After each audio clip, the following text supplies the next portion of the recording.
Just very good morning to all of you. Welcome to the lecture series on semiconductor control drives. इस पूरी unit में, इस पूरे chapters में या इस पूरे सब्जेक्ट में मैं आपसे बात करूंगा कि हम एसी ड्राइव्स और डीसी ड्राइव्स को किस तरीके से रेक्टिफायर से, इन्वर्टर से, चॉपर से या किसी और टेक्निक से हम एडवांस जैसे वेक्टर कंट्रोल टेक्निक्स होती हैं, टेक्निक्स से हम कैसे इन ड्राइव्स को कंट्रोल कर सकते हैं। ये पूरा एनालिसिस, इसकी डिजाइनिंग, इसकी equations, modelling, numerical derivation, all we have to cover in this chapter of semiconductor control drives. Unit 1 जो है वो basically rectifier fed control drive, जिसमें single phase rectifier with DC motor control, फिर half wave control rectifier with DC motor control, dual converters, and there are some three-phase systems also which we can control the DC motor drives. And in the second unit we will discuss about the chopper control DC motor drive, जिसमें हम choppers के type A, chopper type B, chopper step down, step up chopper से किस तरीके से हम DC systems को control कर सकते हैं, वो हम सेकंड यूनिट में सीखेंगे। तीसरी यूनिट हमारी है इंडक्शन मोटर कंट्रोल, जिसमें इंडक्शन मोटर को हम किस तरीके से with the help of inverter, with the help of V by F control and some advance techniques that we are calling, we can see. And the fourth unit is vector control, scalar control drives, and fifth unit we will discuss about the synchronous machines की drives कैसे control की जाती है। तो unit 1 की बात करते हैं, ज़्यादा हम पर लंबा नहीं जा रहे हैं। यूनिट 1 में मैं आपसे सबसे पहले बात करूंगा जो डिस्कस करना है, it is single phase full wave converter, single phase full wave converter fed DC motor drive। Normal सा single phase full wave converter पे डीसी मोटर ड्राइव। अल्टीमेटली हम डीसी मशीन्स की स्पीड को कंट्रोल करना चाहते हैं। हम जो स्पीड है, जो हमारा एप्लीकेशन है, हमारे जैसे कि मैं एग्जांपल दूं लिफ्ट का। लिफ्ट में हम लिफ्ट में बैठते हैं, लिफ्ट चलती है, लिफ्ट रुकती है, फिर लिफ्ट नीचे जाती है, तो ये जैसे forward braking, forward motoring, reverse braking, reverse motoring, तो we are controlling the DC motor. तो इस डीसी मशीन्स को कंट्रोल करने के लिए we are just input side में जो कंट्रोल होता है, जनरली हम जानते हैं ये फॉर्मूला जो डीसी मोटर का होता है हम बहुत अच्छे से जानते हैं कि V is equals to it nothing but E plus I R. This is the formula of DC machine, बहुत अच्छे से पता है हमको। और हम इसकी अगर स्पीड कंट्रोल की बात करते हैं तो E इज इक्वल्स टू होता है V minus I A R A, and speed is equals to let's suppose this is K and, और लेट्स सपोज यहाँ पर generally it is K5 of it is omega m and it is V minus IA RA, and it is speed can be controlled by V minus it is IA RA divided by K5। ये थोड़ा बहुत machines का आपको idea होगा कि अगर हमें इसकी स्पीड को कंट्रोल करना है, so we are having different option like armature resistance control, field resistance control, but we are talking about this voltage control. So voltage control की हेल्प से इसकी स्पीड को कंट्रोल कर सकते हैं। तो इसलिए हम क्या कर रहे हैं कि हम रेक्टिफायर लगाएंगे। We are using full wave rectifier here. So here I am drawing the circuit diagram of it. This is the full wave rectifier, this is like this is the full wave rectifier, and we are controlling this DC motor with the help of this full wave rectifier in this session। कैसे speed control करते हैं, कैसे operation होता है, that we will discuss one by one. और यहाँ पर हम एक डीसी मशीन को उस तरीके से रिप्रेजेंट कर देते हैं like this is DC machine and it is separately excited. So मैं सेपरेटली एक एक्साइटेशन यहाँ पर दे देता हूँ like this is separately excited DC machine. तो this is this voltage, let's suppose V field, this is resistance of the field winding, this is not resistance, this is inductance of the field winding, this is let's suppose inductance of the field winding, the resistance of the field winding, and current is flowing, that is field current, and this field current is going towards this DC machine। Similarly there is armature in this DC machine। वो सब पूरी कहानी आपको पता है। मेरा objective यहाँ ये नहीं है, हमारा ऑब्जेक्टिव ये है कि हम रेक्टिफायर से कैसे डीसी मशीन को कंट्रोल करेंगे। तो AC सप्लाई हम यहाँ लगा देते हैं because it is rectifier and it will convert this AC into the DC। सो इसके ऑपरेशन के लिए लेट्स सपोज हमने नाम दे दिया T1, हमने यहाँ नाम दे दिया T2, या हमने नाम दे दिया T3 and let's suppose T4। थोड़ा सा अच्छा सा सुंदर सा इसको ड्रॉ कर देते हैं, जैसे कि आपको और क्लियरिटी आ जाए इसमें।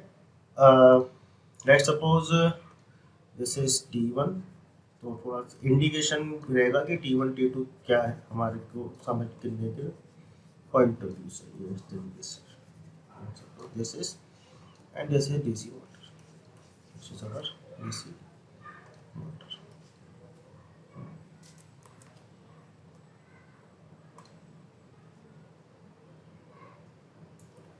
Like this, okay. अब ठीक है, अब हमें इसका ऑपरेशन करना है, हमें डीसी मशीन की वोल्टेज को कंट्रोल करके हम इसकी स्पीड को कंट्रोल करेंगे। बट इसका ऑपरेशन कैसे होता है पहले वो समझे कि रेक्टिफायर्स का ऑपरेशन पता होना चाहिए। रेक्टिफायर में कुछ बेसिक कॉन्सेप्ट पता होना चाहिए, जैसे कि सप्लाई वोल्टेज। लेट सपोज पहले तो मैं नेमिंग कर देता हूँ, जो करंट इस डीसी मशीन के अंदर जाएगा वो होता है आर्मेचर करंट, तो मैंने IA नाम दे दिया। जो आउटपुट वोल्टेज यहाँ पर आएगा इस वोल्टेज डीसी के अक्रॉस वो मैंने लेट सपोज दे दिया VAO, आर्मेचर का आउटपुट वोल्टेज। और जो इनपुट में वोल्टेज है वो स्मॉल लेटर से रिप्रेजेंट किया जाता है, क्योंकि AC quantities are represented by small letters and DC quantities are represented by the capital letter. Universal basic concept है इलेक्ट्रिकल के। So this should be is equals to, this is Vm of nothing but of it is sin omega t, which is feeding the this DC machine।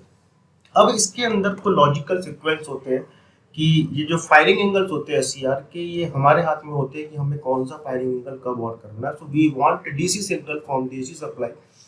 So for this what we can do, we need to define some firing angles। हम micro controllers में firing angles का जो आपका triggering sequence है वो हम इसमें decide करते हैं, और फिर स्पेसिफिक ट्रिगरिंग सीक्वेंस में हम इस तरीके से ऑन करते हैं कि हमारा आउटपुट में DC मिले। तो यहाँ पर for the sake of this system we are on triggering sequence. Triggering मतलब SCR को ऑन करना, ट्रिगरिंग सीक्वेंस।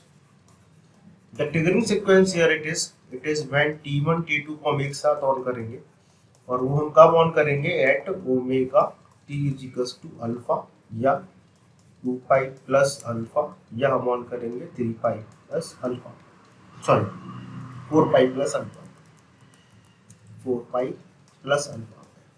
और यहाँ पर हम T3 और T4 को हम ऑन करेंगे at omega t is equals to pi plus alpha, it is 3 pi plus alpha और 5 plus pi alpha and so on। तो इस तरीके से हम इसको ऑन करेंगे, और जब हम T1 T2 को ऑन करें तो हमें कुछ पल्स मिले, जब T3 और T4 को ऑन करें तो हमें कुछ एक पल्स मिले। ठीक है, तो इसको मैं उठा के थोड़ा सा ऊपर शिफ्ट कर देता हूँ, और हम चाहते हैं कि हमारा जो वेवफॉर्म बने वो इस तरीके से बने कि ये जो आउटपुट है दिस इज द इनपुट सब। ये मैं वेवफॉर्म के बारे में थोड़ा सा डिस्कस कर लेता हूँ आपसे कि यहाँ पर इस तरीके से let's suppose this is the input signal. यहाँ हमें दो चीज़ों से मतलब है, केवल आउटपुट वोल्टेज से और आउटपुट करंट से। और यहाँ पर let's suppose this is the input signal, input signal है, AC सप्लाई है, इस तरीके से AC सप्लाई है। ठीक है, और हमने फायरिंग एंगल दे दिया है, तो हमने यहाँ पर एक specific point, let's suppose this is 0, this point is alpha, यहाँ से यहाँ तक अल्फा है, ये पॉइंट जो है वो पाई है। फिर हमने पाई प्लस अल्फा पे भी एक ट्रिगरिंग सीक्वेंस लगा रखा है, this is basically pi plus alpha, this is basically 2 pi and this is again 2 pi plus alpha, this is 2 pi plus alpha, right। तो हमने सीक्वेंस का लॉजिक हम जानते हैं, रेक्टिफायर में T1 और T2 ऑन होता है तो आउटपुट में VS के इक्वल होता है, VS को फॉलो करता है, और अगर T3 T4 ऑन होगा तो अभी वो VS को फॉलो करेगा। तो इस तरीके का सीक्वेंस हमने बनाया है कि इस ड्यूरेशन में अल्फा पर, बेसिकली अल्फा पर, इस पॉइंट पर अल्फा पे और पाई प्लस अल्फा पे T1 और T2 को हमें ऑन करना है, और पाई प्लस अल्फा पे T3 और T4 को ऑन करना है। अभी मैंने ऑन किया नहीं है, मैंने केवल एक फायरिंग सीक्वेंस सेट किया है कि हम T1 और T2 को अल्फा पे ऑन करेंगे और T3 और T4 को पाई प्लस अल्फा पे ऑन करेंगे। तो हमें देखना है कि अल्फा से पाई प्लस अल्फा तक क्या क्या कहानी हमारे सिस्टम में हो रही है और हमें डीसी मशीन पे क्या फर्क पड़ेगा। इस सिस्टम को समझने के लिए एक इम्पॉर्टेंट चीज यहाँ आती है जिसको हम बोलते हैं मोड्स। तो हमारे सिस्टम में दो तरीके के मोड्स हैं। इस मशीन्स को हम दो तरीके से ऑपरेट कर सकते हैं। या तो वो मशीन्स कंटिन्यूअस मोड में काम कर रही है, क्या होता है कंटिन्यूअस मोड, कैसा होता है वो थोड़ी देर में समझेंगे। या मशीन डिसकंटिन्यूअस मोड में काम कर रही है, डिसकंटिन्यूअस मोड। तो हमें दोनों मोड समझने हैं। कंटिन्यूअस मोड में हम चाहते हैं कि मशीन कंटिन्यूअस मोड में काम करे, कोई रिपल ना हो, कोई जर्क ना हो, बढ़िया तरीके से मशीन घूमता है। लेकिन एनालिसिस में हमें डिसकंटिन्यूअस मोड पढ़ना पड़ता है कि क्या हो सकता है, क्योंकि तभी जब तक हमें डिसकंटिन्यूअस मोड समझ में नहीं आएगा तो हम कंटिन्यूअस मोड को समझ नहीं पाएंगे। तो पहले हम बात करेंगे डिसकंटिन्यूअस मोड के बारे में। First we will discuss about this, second we will discuss about this. So हमने अभी तक क्या पढ़ा कि हमने एक मशीन को लगाया हुआ है जो कि रेक्टिफायर से लगा हुआ है। हमने रेक्टिफायर के फायरिंग सीक्वेंस को डिसाइड किया है। T1 T2 और अल्फा पे है, 2 पाई प्लस अल्फा पे है, 4 पाई प्लस अल्फा पे है, T3 T4 है वो पाई प्लस अल्फा पे है, 3 पाई प्लस अल्फा पे है और 5 पाई प्लस अल्फा पे है। और उसके बाद हम ऐसा कुछ करेंगे, इस वोल्टेज को चेंज करेंगे। इस कौन सा voltage, this is VAO, this is VAO, जो ये आउटपुट वोल्टेज आ रहा है VAO, दिस इज VAO। हम इसको चेंज करेंगे जिससे हमारा बेसिकली हमारा स्पीड जो होगी वो चेंज होगी। उसमें भी कुछ दो चीजें हैं, कंटिन्यूअस डिसकंटिन्यूअस कंडीशन, जो हमें समझना है। ठीक है, तो यहाँ तक हम आ चुके थे। अब मैं इस वेवफॉर्म को यहीं से कंटिन्यू करता हूँ। जो आपकी स्क्रीन पे आप वेवफॉर्म देख रहे हैं, लेट सपोज दिस इज, यहाँ ये इधर आ गई थी, दिस इज पॉइंट पॉइंट,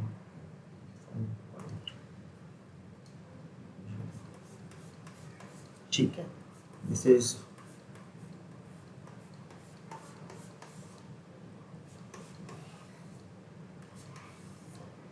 ठीक है। अब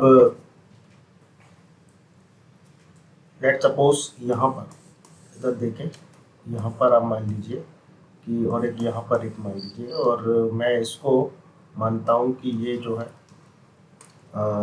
है ये आउटपुट वोल्टेज है, और यहाँ हम ड्रॉ करेंगे आउटपुट करंट को। आउटपुट करंट मतलब आर्मेचर करंट को, और VAO जिसे द आउटपुट वोल्टेज होती है रेक्टिफायर। तो हमने ये देखा कि फायरिंग अल्फा जो था वो यहाँ से यहाँ था, this is the firing angle alpha, और ये जो था ये पाई प्लस अल्फा था। सिमिलरली ये हमारा 2 पाई प्लस अल्फा था at omega T is equals to alpha. अगर मैं देखूं at omega T is equals to alpha, at omega T is equals to alpha, T1 T2 is on and T3 T4 जो है वो basically मेरे of है। उसको मैंने ऑन ही नहीं किया। जब ये ऑन ही नहीं हुए हैं तो फिर यहाँ देखते हैं, इसको मैं कॉपी कर देता हूँ जैसे कि आपको मोर समझाने में आसानी होगी मेरे को। ये मैंने उठाया, ये पूरा सिस्टम यहाँ से उठा के मैंने control C and this is be pasted here, control V, sorry this is, अच्छा कॉपी नहीं हुआ, फिर से कर देता है। This is to be copied, ये मैंने यहाँ से लिया उसको पूरा, कंट्रोल C और कंट्रोल V।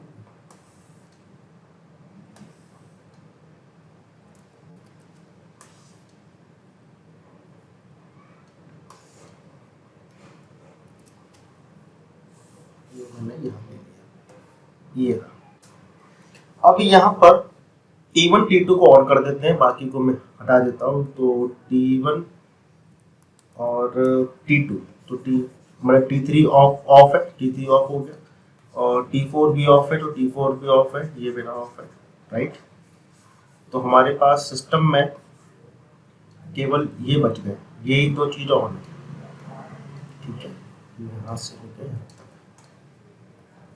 ठीक है, तो सब यहाँ से करंट गया, इसने इसको ऑन किया, करंट लोड में गया और मशीन में एक टॉर्क आया।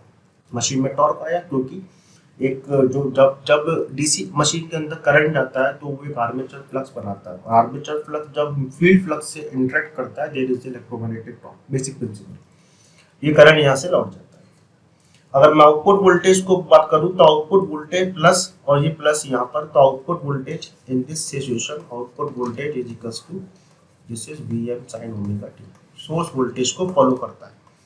We can say output voltage source follow the source voltage, right. और इंडक्टर के अंदर एनर्जी स्टोर होती है जो इस मशीन के अंदर, यानी कि इसके अंदर बैक ईएमएफ बनता है।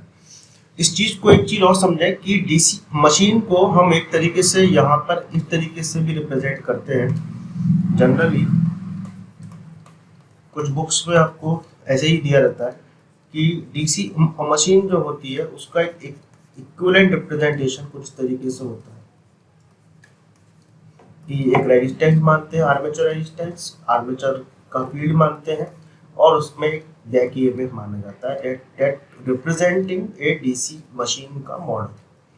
तो अब आगे से हम इसको इस तरीके से रिप्रेजेंट करेंगे कि ये जो आउटपुट वोल्टेज है, दिस इज बेसिकली VAO, जो कि यहाँ मिल रहा था हमको VAO, और डीसी मशीन में ये इसका आर्मेचर रेजिस्टेंस है, ये इसका आर्मेचर का रिएक्टेंस है, और एक बैक ईएमएफ, और यहाँ पर एक सेपरेटली एक्साइटेड मशीन लगी हुई।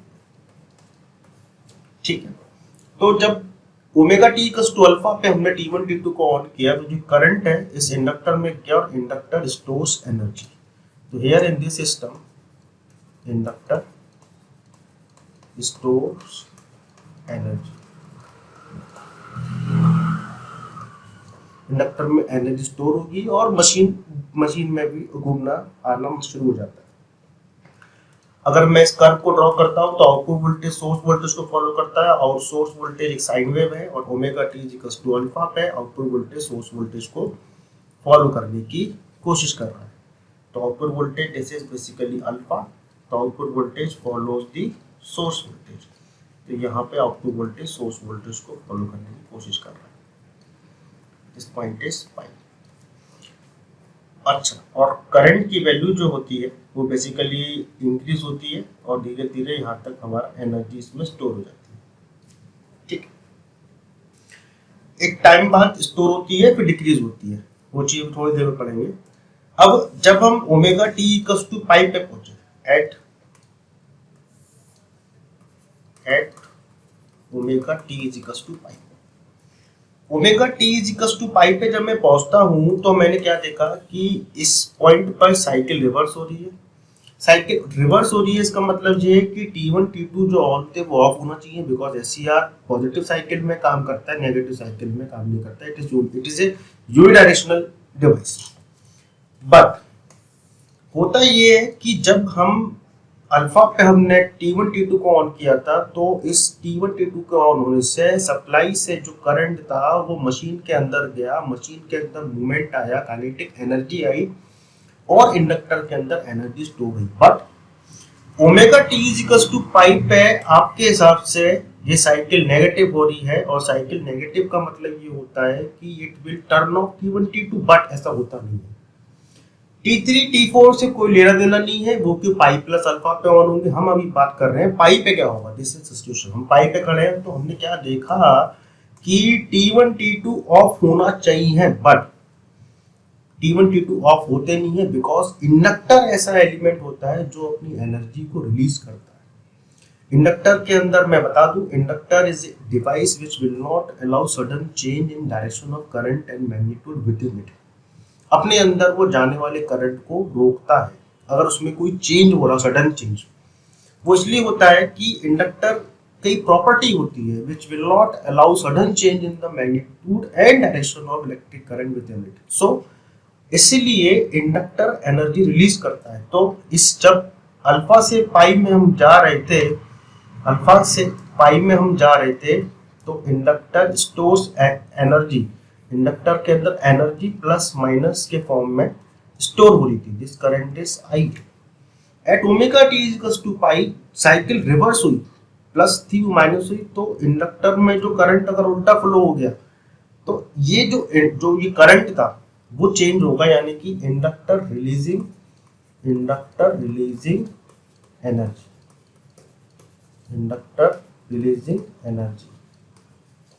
इंडक्टर रिलीज करेगा और इसके अंदर जो डायरेक्शन ऑफ करंट होगा वो पहले की जैसे सेम ही होगा। पहले करंट यहाँ से एंटर कर रहा था, यहाँ भी करंट यहाँ से एंटर कर रहा है, बिकॉज ये इंडक्टर की प्रॉपर्टी होती है कि सडनली अपने डायरेक्शन ऑफ करंट को चेंज नहीं करता।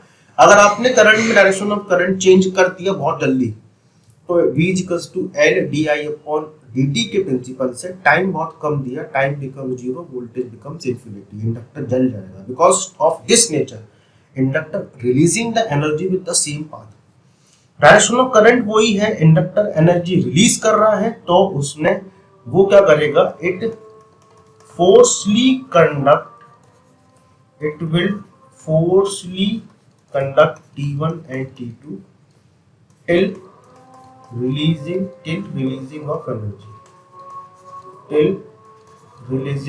energy, जब तक एनर्जी रिलीज नहीं हो जाती तब तक वो रिलीज करता रहेगा। यानी कि इसमें हो ये रहा है कि इंडक्टर अपनी एनर्जी आपका रिलीज कर रहा है, और यहाँ तक ये जो इंस्टेंट है मैंने इसको मान लिया एक पॉइंट, छोटा सा पॉइंट मैंने माना है, तो इस पॉइंट को जनरली लिटरेचर में जो नाम दिया गया है वो पॉइंट दिया गया है इसको बीटा। तो this is basically 0, this is alpha, this is pi, this is beta. अगर ये तो हो गया इंडक्टर करंट के बारे में, करंट स्टोर हुआ, रिलीज हुआ। अगर मैं वोल्टेज की बात करता हूं तो इस पॉइंट पर आकर वोल्टेज नेगेटिव है, यानी कि मुझे एक पेज और लगाना पड़ेगा यहाँ पर। अगर मैं इस पॉइंट की आपके सामने बात कर रहा हूं,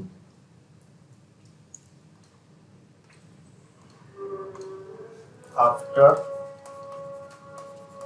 omega T is equal to pi plus मतलब पाई के बाद सोर्स वोल्टेज बेसिकली जो है वो नेगेटिव हो चुका है, और सप्लाई में T1 ऑन है, और ये जो रेजिस्टेंस था, ये इंडक्टर था, ये बैटरी थी, और यहाँ से T2 ऑन है, और यहाँ से ये इस तरीके का कर्व। इंडक्टर एनर्जी रिलीज कर रहा है अपनी, और ये प्लस माइनस बैक ईएमएफ है, डायरेक्शन ऑफ करंट ये है, और ये टोटल आउटपुट वोल्टेज जो है वो हमारा यहाँ पर VAO जो है वो मेरा -V है, यानी कि आउटपुट वोल्टेज -V को फॉलो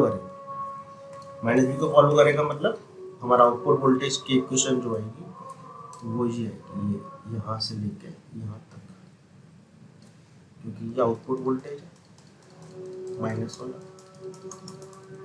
ठीक है। तो ये वोल्टेज, इस पॉइंट को हमने क्या नाम दिया है, जनरली इसको पॉइंट को क्या नाम दिया है हमने, बीटा, ठीक है। तो थोड़ा सा जूम करके देख लेते हैं।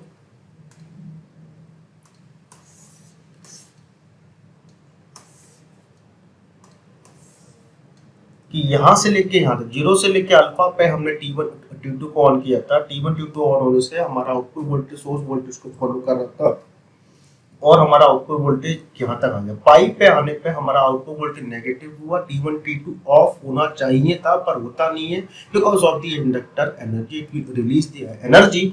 तो इंडक्टर जब तक रिलीज नहीं कर देता तो ये हमारा ये हो गया, जिस पॉइंट पर रिलीज कर देता है उस पॉइंट को बोलते हैं बीटा। और वो इंडक्टर के सीरीज में जो इंडक्टर होता है, यानी कि जो आर्मेचर वाइंडिंग का इंडक्टर होता है, उस पर डिपेंड करता है कि ये जल्दी रिलीज होगा कि ये बाद में रिलीज होगा। उसी से डिसाइड होता है कि कंटिन्यूअस कंडक्शन है डिसकंटिन्यूअस कंडक्शन। कंडक्शन के लिए हमें अगर हम ज़्यादा इंडक्टर लगा देंगे तो फिर ये कुछ देर बाद रिलीज करेगा, लेकिन वो उसमें कुछ और लॉसेस होते हैं, बाद में बताऊंगा आपको। Let's suppose it is discontinuous conduction, तो हमारा रिलीज हो गई और उस पॉइंट पे आ गया बीटा, ठीक है। उस पॉइंट पे क्या आ गया, बीटा। अब हम बीटा पे खड़े हैं, ना यहाँ पे T1 T2 ऑन है, ना यहाँ पे T3 T4 ऑन है, क्योंकि आउटपुट वोल्टेज जो था वो सोर्स वोल्टेज को फॉलो कर रहा था। इंडक्टर ने रिलीज कर दिया, T1 T2 फोर्स कंडक्ट हो रहे थे, वो एनर्जी खत्म हो गई। जब कुछ भी नहीं बचा तो अब हम at omega T is equal to beta पे क्या होना चाहिए, at omega T is equal to beta. Now we are moving towards at omega T is equal to beta.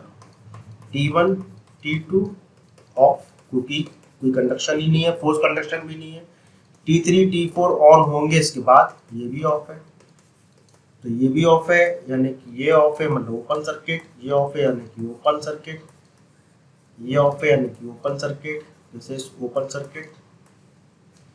और ये सोर्स वोल्टेज इस तरीके से कनेक्टेड है, ठीक है।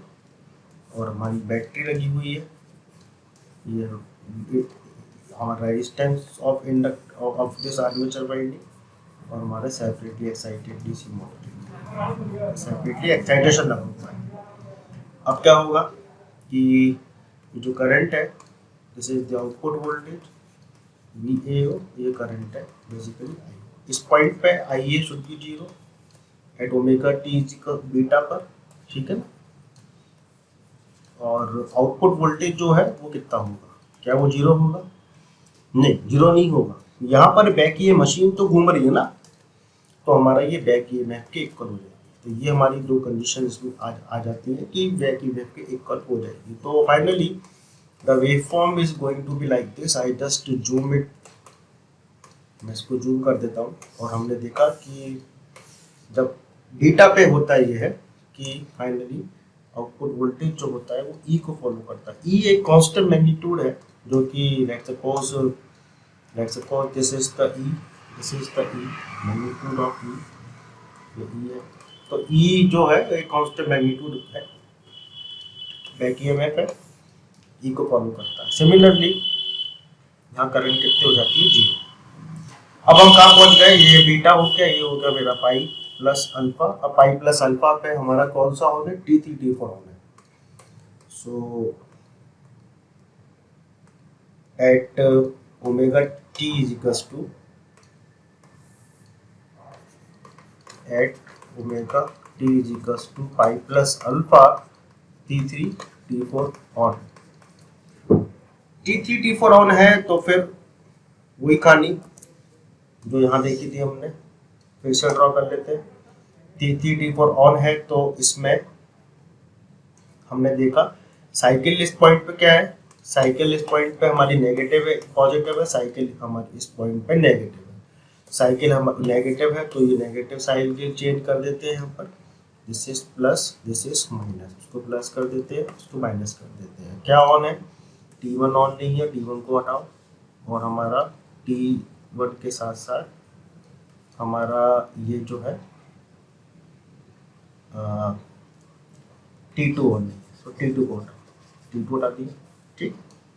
बाकी चीज़ें तो वैसे की वैसी रहेंगी। और इसमें ये जो है इसको मैं यहाँ जोड़ देता हूँ इस तरीके से। तो आउटपुट वोल्टेज सोर्स वोल्टेज को फॉलो कर रहा है। Output voltage basically follows the source voltage.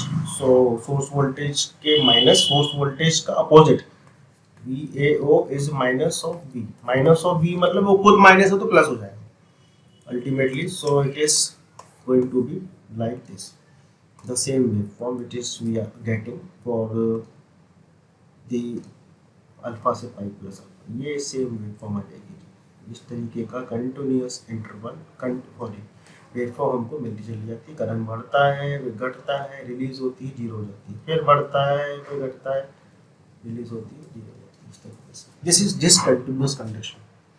Current कुछ पॉइंट पे आके जीरो हो रहा है, that we are calling discontinuous conduction. ये हमें ये अच्छा इसलिए नहीं है क्योंकि हम चाहते हैं कि स्टेडी स्टेट कांस्टेंट करंट हम डीसी मशीन में फ्लो हो, तो वो चीज़ इसमें डिसकंटिन्यूअस कंडक्शन में हमें देखने को मिल रही है कि यहाँ मिल रही है, तो हम इसको कंटिन्यूअस कंडक्शन में भी सीखेंगे। डिसकंटिन्यूअस कंडक्शन के बाद के बारे में आपने समझा, तो मैं समझता हूँ कि ये बेसिक कॉन्सेप्ट्स आपको समझ में आया कि हमने क्या पढ़ा कि डीसी मशीन को हमें कंट्रोल करना है by controlling the output voltage of the rectifier. So we need to understand what is rectifier. The main objective of the rectifier we have seen that by controlling the firing angles of the SCRs, or we can say that controlling the firing angle of this rectifier, we can control this AC supply.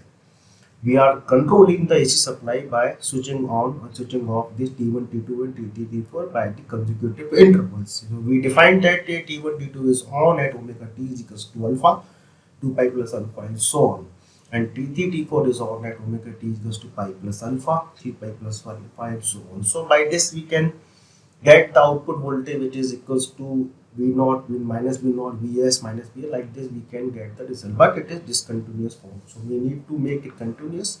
So and we need to derive some derivations, some mathematical calculations, so that we can come to the conclusion that how we can control the speed of the DC motor by controlling the firing angle, or we can indirectly we can say by controlling the output voltage. So output voltage is controlled. In the next class we will continue with the lesson, that is lecture number 1.2. I am discussing, in the next lecture I am discussing about the mathematical modeling, or we can say the mathematical equations involved in the system, or we can see that some waveforms of the continuous systems also. Thank you very much.